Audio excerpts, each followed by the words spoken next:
So one of the things that Dead by Daylight claims is that as you increase in prestige, you get better rewards through the Bloodweb. But I really haven't been able to notice that. If it is, in fact, happening, it isn't very noticeable. So I actually gathered some data and crunched some numbers, and I analyzed it. So here are the results.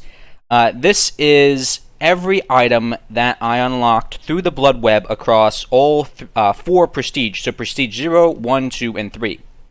And for those of you that just want a quick conclusion, I have been unable to find any way, any increase in the rarity of items that you get through the Bloodweb as you progress through the tier system.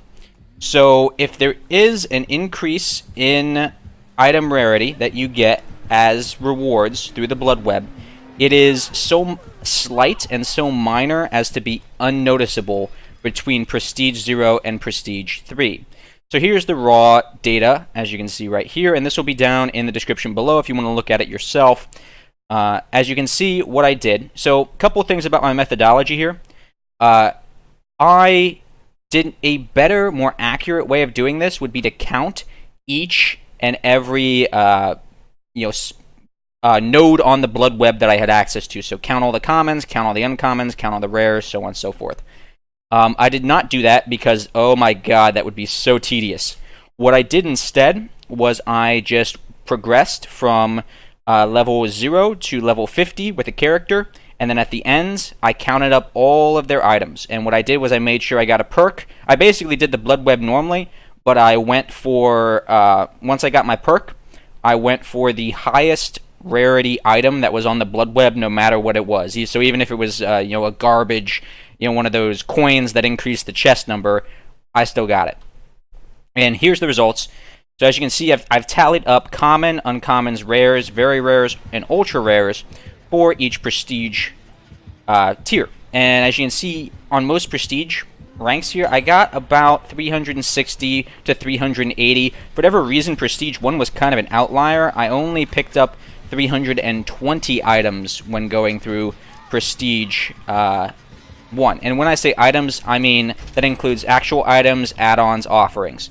So, only picked up 320 items in Prestige 1 for some reason. I think that was just kind of like a fluke, as far as I can tell.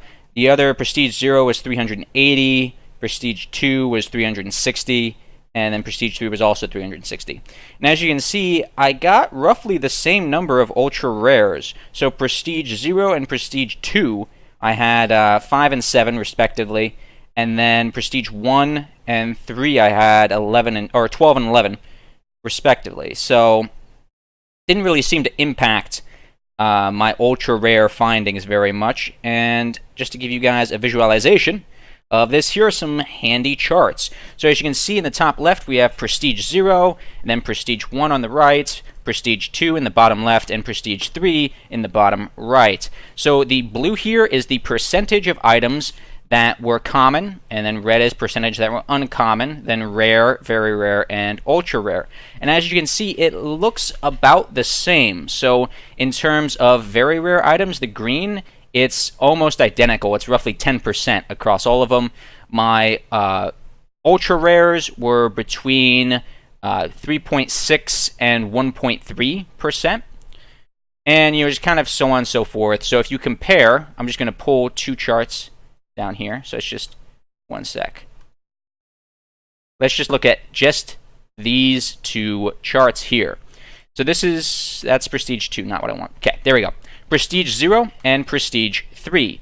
As you notice, there's very little change. It looks like there might be a slight increase in both ultra rares and very rares, but for the most part, it's what, 1% increase, 1.5% roughly increase in ultra rares, and then a 0.1% increase in very rares.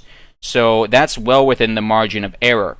Ideally, you would do this, you would have a much larger sample size. Ideally, you'd do this, 1,000 times, but I don't have time for that. This was enough work in and of itself. So in conclusion, there is, I believe, a slight increase in the rarity of items that you get as you progress through the prestige ranks. However, it is so slight as to be imperceptible. So, yeah, maybe that's something the developers should consider buffing. And hopefully this answers a question that answers a question that some of you guys may have. As always, guys, thanks for watching. Bye.